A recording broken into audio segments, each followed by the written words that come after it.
Ladies and gentlemen, boys and girls, children of all ages, this is At the Helm Sports. I'm your host, Derek Helm. Thank you for joining me for episode 170. Please be sure to follow and subscribe on Apple Podcasts and Spotify. Leave those 5-star reviews if you're watching on YouTube. Hit the like button, subscribe, and down in the comment section, let me know. On a scale of 1 to 10, how excited are you for the Mexico Open? Because I'm sure a lot of you, probably not too excited. But if you're a psychopath degenerate like me, probably pretty excited. Obviously, we're coming off of an elevated event, had some pretty good tournaments here lately. Mexico, not the greatest field, but do actually enjoy some of these tournaments from time to time. You know, we get a look at some guys that we normally wouldn't, maybe bet on some guys that we normally wouldn't. So it tends to be pretty entertaining at least. So on a scale of 1 to 10, I'll say I'm probably at like a 7 for this one. Maybe a 6. Might be lying a little bit, trying to sell it a little, but that's what we're diving into this week. The Mexico Open. As I said, not the greatest field, but definitely some spots where I think we can maybe go here in betting and DraftKings. So we'll go through all that good stuff, course preview, all that. But first, we can recap the Genesis. It was actually a pretty entertaining tournament. Obviously, we had some drama down the stretch. There were some big names, so everything we would really want from an elevated event. Obviously, Ludwig pulled it out. Kind of looked like he was dead there for a little bit. I was looking to make a live bet, and for some reason just looked right over him. It was pretty dumb of me, but obviously I bet Scotty, and you know, it's frustrating having a guy struggle, and when you bet on him that knowing he could win, it's even worse when it's Scotty because you know he should win. I mean, the fact that guy goes 4 over on Saturday, if he just has a normal round, he probably wins this by 5 strokes. So that was frustrating. It was annoying. Had him in a bunch of good DraftKings lineups that it kind of hurt the top end of those and couldn't get the outright there. But very happy to see Ludwig win. I am a big fan of him. You know, congrats to anyone that did back him. He was at a great number and he was kind of out of sight, out of mind for people because of the illness. So that was definitely not the best for most people. I did play him quite a bit in DraftKings. Those lineups didn't really get there too well, but it was nice to see him win. Obviously think the kid's going to be a superstar. I do think that even this year we could see more wins than that coming, potentially even a major. So excited to see what Ludwig can do. Obviously big boy tournament, and for him to take it down is definitely a good thing for golf. I do think the more star power we can have, the better, and he is definitely on his way to being a superstar. But Mav, you know, it was an incredible Sunday. He was hitting everything. It was incredible. Probably not sustainable, and just couldn't do enough down the stretch, but good for him. You know, it was a very good tournament, and I wouldn't have mind seeing him win, but obviously I do prefer Ludwig there. Now, Mav has already pulled out this week, so, you know, it was nice to see him in contention. Pretty big tournament for him, a pretty good payday, but he probably wished he could have pulled that out and just decided, I'm not going to Mexico with these scrubs. I just made a bunch of money. I'm good. Rory, I mean, the complete opposite of Mav. Mav was drilling everything Rory couldn't have hit. If you quadrupled the size of the hole, he probably still would have missed half his putts. I mean, that was a brutal performance. Obviously played very well at Pebble, has played well this year. Torrey looked like it could have been an okay place for him this year, but it just did not pan out. I had a lot of Scotty Rory lineups. I wasn't alone there, but Rory just not the greatest weekend there, and the putting performance was terrible. So he's definitely going to have to turn it around and just obviously Pebble was an elevated event, but a little bit weaker field, I would say, than this. He's going to have to figure it out if he's going to contend at a major this year. But I don't know. I do think that he could flip the switch at any given moment, so I'm not too concerned there. But overall, definitely a great tournament. You know, it was nice to see Tiger in the booth at the end there on Sunday. I do think that would be something that would be very interesting if he wanted to do from time to time, or even if it was just at certain tournaments where you get Tiger, you know, in the booth talking it up. That definitely is enjoyable. So hopefully he can tee it up soon, but it was nice to see him at least make an appearance there. But we're diving into the Mexico Open this week. Now, as I said, not the strongest field, but is a pretty fun tournament, usually a birdie fest. playing at Vidante Vallarta, or VidantaWorld, as I guess they're calling it now. Greg Norman designs par 71, 7,456 yards with paspalum greens. Now, the greens are a little bit above average here, about 7,000 square feet, 55 bunkers on the course, and on 13 holes, water can come into play. It's a very interesting setup because there's 9 par 4s, 5 par 3s, and 4 par 5s. The back 9 is very interesting because there are 3 par 3s and 3 par 5s. So very different there, but it's pretty interesting of a setup. The 7th hole is a 297-yard, potentially drivable par 4, so that's another hole that could make things pretty interesting here. We could see some eagles. We're going to see a lot of birdies. Ball striking is definitely key here. Now, bombers actually do benefit a little bit here if you can get out there off the tee, and obviously with some long irons, it definitely is a benefit. Driving accuracy comes in at about 63%, so a little bit easier to hit fairways, not much more than tour average. But as I said, distance matters. The average drive here, 296 yards. So guys are definitely looking to bomb it out there. And then, as I said, if you have some distance, it helps because 41% of approach shots come from over 200 yards. So you definitely want to look at the guys that are good with the long irons, or that can both mash it off the tee and are also good with those long irons. Now, with the green sizes being a little bit bigger than tour average, greens and regulation percentage comes in right at about tour average. So despite the fact that these guys are hitting longer approach shots, still finding the greens at a 65% clip. Now, if you are missing too many greens here, probably not going to be contending too much. So you definitely want guys, as I said, great ball strikers, good around, or good approach games. And if you're relying on the around the green game, probably not great. Now, with these greens being so big, proximity to the hole is about 37 feet. So guys aren't getting it super close. So maybe looking at opportunities gained where guys, that's gauging where they're getting it inside of 15 feet. That could go a long way this week if you're setting up those birdie opportunities and not giving yourself a chance at potentially a 3-putt on these slow greens. That definitely could be a benefit. Now, last year, Jake Knapp won, shot 19 under, beat Sami Välimäki by 2 strokes. It was an incredible performance with the irons. I think he gained 8.7 strokes on approach. Previous year, Tony Finau held off Rahm by 3 strokes, shot 25 under to win. So that was an impressive performance. Bhatia was up there for a little while, ended up just falling back a little bit on Sunday. It was a bit too much trying to take down Finau and Rahm there. And then Rahm did win in 2022, the first year it was played here, at minus 17. The cut has been 1 under all 3 years. So definitely looking for guys to make birdies here. There are 132 golfers in the field. Top 65 in ties will make the cut. And the key stats we're looking at, as I said, you want approach, and you definitely want guys that are good from that 200-plus yard proximity. Opportunities gained, birdies are better. Driving distance, if you even wanted to look at some eagles, I think that's fine there. You want guys that can score and that can get there with the ball striking. And if they have some distance, that is definitely something that you want to look at. If we look at the bets I've made already before we dive into the field, have some room to add some more, but like my card so far, I think this is an interesting way to approach this week is with the field not being incredibly strong, with no one up top really, really standing out head and shoulders above the rest, you can kind of take your pick maybe in the mid-range, maybe a little bit down. If there is someone that you like at the top, go for it. But I wouldn't go too top heavy this week. With that being said, I did bet Akshay at 22-1. As soon as the odds came out, basically saw him there at over 20-1 and was actually very happy to get that number. I've seen him as low as 12-1 now already. So if you can find a number on Akshay, 18 or 20, I'd love that. I do think that he is a little bit better than the rest of the field here. And when we get into the DraftKings pricing, he's priced that way as well. So I love Akshay. Obviously, as I said, he was contending here in 2023, came 4th that year, gained 6.7 strokes on approach. He gained over 5 strokes putting. He is actually very good on the paspalum greens here we've seen in the past. So I do like Akshay quite a bit for here. And at 22-1 in this field, I think it's a good number.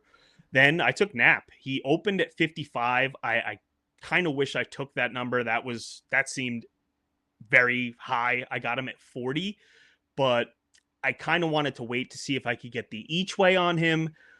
Then when they came out, Bet Rivers came out with the each way odds. He was listed at 40 anyway, so I just took the 40. I ended up not going with the each way. I ended up going with the top 5 at 8-1. So basically, it would have been the same number for the each way.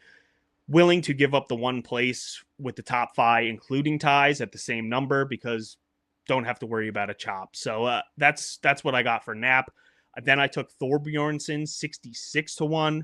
Took him with the top 6 each way. I do like Thorbjornsen in some birdie fests. He hasn't been great lately, but I do think that this is a course that could fit him. He does have some power off the tee. I think he can make some birdies. So I'm excited to see what he can do on this course. And then Pot Getter, obviously, he's going to be popular this week. Bet Rivers opened him at 100-1, so I jumped on that immediately, 100-1 with the top 6 each way, and he's all the way down to 70 now. So I expect him to definitely be popular. Another guy that can mash it off the tee. I think this fits him very well from a basically driving and distance standpoint. So I think that he can make some noise here. And as I said, I expect him to be pretty popular. Now, if we dive into the DraftKings pricing, as I said, Akshay's at the top, 10,700.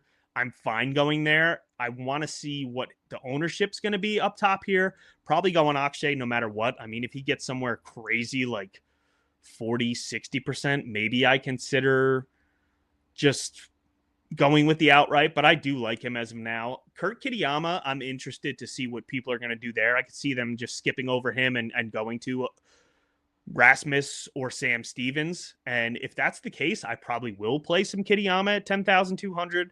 Statistically, he's always going to rate out well despite not doing great. But I do think that this is a tournament where he can play well, and with not the greatest talent here at 10,200, I'm fine with it. He came second the only time he played here back in 2022. So I'm fine going to Kitayama if nobody wants to play him. Højgaard was absolutely horrific last week, so maybe that scares some people off here, but obviously he has the distance. He's good making the birdies. Last week kind of got away from him, so I'd be fine going back there. But as I said, I'm going to let ownership really dictate what I do with a lot of these guys up here. Sam Stevens, another guy, I think that this is a great course when you're driver heavy. I think it's a place you want to go to Stevens, so he's second off the tee over the last 24 rounds, and doesn't have a ton of distance, but he's not exactly short. So I think Stevens makes some sense here. But again, if he's getting really popular, don't really love it. I'm fine with Jaeger at 9,600. I do think that he could play well here. He's played well here in the past. He had a finish of 3rd last year, 18th in 2023, 15th his first time playing it. So do like that. He's gained the 2nd most strokes at Vidanta over that span. Gained strokes on approach in all of his appearances here, so do like that quite a bit. I think Jaeger is a fine look here, but again, want to look at the ownership on him. Patrick Rogers, same thing, has played well here. I want to see what people are going to do with him. Obviously, after a good showing last week, I would expect him to be very popular. Paying 9.5K for Rogers, if he didn't do what he did last week, probably not going to be the case here. So maybe a little bit overpriced. And if he's coming with some ownership, I could see making a case for fading him. But he's also performed well here. Last 3 years, 3 straight top 10 finishes. He leads the field in total strokes gained at Vidante. So this is a place where he has actually excelled. And the fact that he is performing well coming in does make some sense there. But as I said, if the ownership gets way up there, might just consider going elsewhere with him. Next, Michael Kim, another guy probably going to be pretty popular. He's been playing well, good off the tee. He's 3rd on approach over the last 24 rounds, so he's striking the ball very well and been performing pretty good. 9,200 is a good price for him.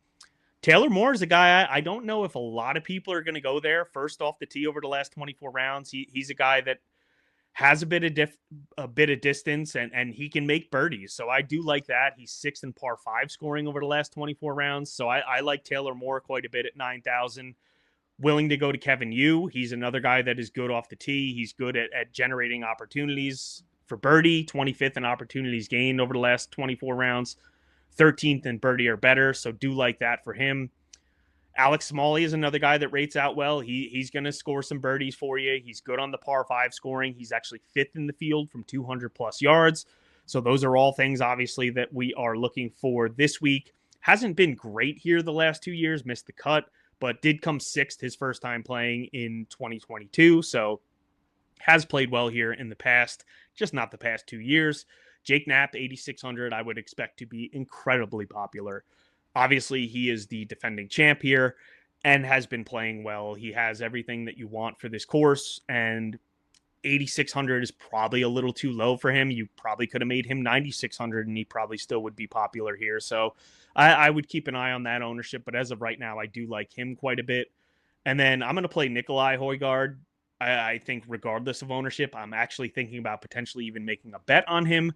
Hasn't been great here, 52nd and 33rd, but I do think that if you look at the guys in this range, he is a better caliber golfer. Obviously has some wins over on the DFS Tour, so he is a proven winner. And in this range at only 8,100, I think you can make a case for a lot of these guys. That's another thing to consider this week is the talent gap between the guys that are even in the 9K range and down in the lower sevens really isn't as wide as what we generally see every week. So definitely you can make a case for some of these guys over even some of the guys up top. Not really loving this upper 7K range, but as I said, I'm going to go to Thor Bjornsson. He's never played here, but I do think that it is a course that could make sense for him. I like Carson Young here at 7,700, 8th and a 15th the 2 times he has played at Vidanta, so do like that. He is 4th in opportunities gained over the last 24 rounds, 25th in birdies or better, so he's creating opportunities. Hasn't really been able to capitalize on them that much, but I do like him quite a bit. Then if we go down a little bit further, Jesper Svensson is someone I'm considering. He is definitely a birdie-making machine, 2nd in birdies or better. He's good on the par 5 scoring. He's actually pretty good on par 3 scoring as well. Got to keep in mind we have an extra par 3 this week, so that definitely could help out quite a bit. Eric Van Rooyen, guy that can mash it off the tee. He's good on the par 5 scoring, good from over 200 yards. Now, 7,500, I could see him getting popular. If he gets like way up there and is by far the highest owned in this area, maybe I don't go there. He was 8th last year, so the fact that he looks like a good fit for here and has performed well in the past, maybe we don't go there. But as of right now, I do have him in the player pool. Chan Kim, another guy, I'm willing to take a chance there on him. He came 8th last year as well, so I think Chan Kim is all right in this price range. Another guy that's going to generate opportunities. He's good with the irons, so do like that. Kevin Roy rates out well statistically. He's great with the irons, 7th over the last 24 rounds on approach, 12th in opportunities gained. He's in the top 25 in driving distance. 10th in par 5 scoring, 18th from 200 plus yards. So has a lot of what we like for this course. So I do like him at only 7,400. Joe Highsmith, I will play him as well at 7,200. Hasn't really been incredible, but I do think that he has a lot of what you like here. And I mean, so far in 2025, it hasn't been great for him, but I do think that in a weaker field, you can make a case to go there. He's 1st in birdies or better over the last 24 rounds. He's very good on the par 5s. So do like that. I think I will play Highsmith at 7,200 and probably not going to be too popular. Rico Hui is a guy that I think a lot of people will flock to at only 7,200. If he's pushing 20%, I'm probably going to go elsewhere. But otherwise, I do have some interest. Toasty, another guy a lot of people will play. I'd probably rather eat the ownership on him, even though he can be incredibly volatile, especially with the irons. But he's great off the tee. He can mash it. He can go and score with the birdies. Obviously has the driving distance that we want here. So I think I'm going to play quite a bit of Toasty. Emiliano Grillo, another guy, has been okay this year, but I think you can make a case to go to him. He has 33rd place finishes here with a 5th in between there. So has performed well here in the past, and I think he can do a little bit of what you like at only 7,000. And then once we get down in this lower range, going to have to dig in a little bit more. There's not a ton of guys that really stand out for me, but Will Gordon, a guy that's pretty good off the tee, good at par five scoring. I think you can make a case to play him. He has a 24th here the only time he played, so not too bad there for him at only 6,800. Valimaki, obviously, I think should get pretty popular, 6,700 for him, but almost won it last year. So it's a place where you would think that he could play pretty well. And then obviously Torrey is considered a pretty good crossover for here. He came 15th there a couple weeks ago at the Farmers. So I do like Valimaki quite a bit. Maybe Nate Lashley, but I tend to play him in weaker fields from time to time. So don't know if I'm going to end up getting there on him, but that's basically all I'm looking at for this week. As I said, still have some room on the betting card. So check back. I'll probably add one, maybe a couple more guys. I have some room. As I said, not really hammering the top, so can get a couple more guys in this week. But check the My Bets tab, thehelmsports.com. I will have everything up there Wednesday night. TheMadLabMMA.com. As soon as I make a bet, goes right into the Discord, so you can sign up over there. MadLab, as basically we're going to be killing UFC, and the Fight Brain is basically printing money over there. So check that out. But that's going to do it for this week. As I said, I think it's a fun tournament. It's nice to switch it up every once in a while and get a break from some of the bigger names and kind of focus in on some of these younger guys, some nobodies, maybe some guys that maybe are potentially close to being washed up, but in a weaker field can maybe do something flash, and some of the Euro guys. So I am excited for it, but that's going to do it for me. I am your host, Derek Helm. Thank you for listening. And remember, just have fun out there.